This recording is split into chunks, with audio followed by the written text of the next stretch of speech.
அப்புறம் ரீசெண்டாக இருக்கிற நிறையா பிரச்சனைகளில் சில பிரச்சனைகள்லாம் ஓடிட்டுருக்கு இல்லையா, அதெல்லாம் நீங்கள் அதுக்கு போராடி ஹர்ட் ஆகிறதெல்லாம் நான் பார்க்குறேன். அதை பார்த்து எனக்கு ஹர்ட் ஆகுது.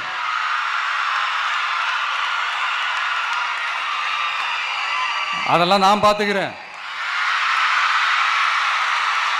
நாமளும் நீங்களும் சேர்ந்து மக்களுடைய பிரச்சனைகளை மட்டும் பார்ப்போம்.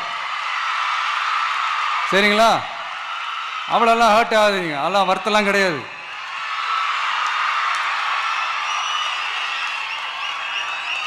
சரியா? ஹர்ட் ஆகுதுங்க. அதெல்லாம் வருத்தலாம் கிடையாது.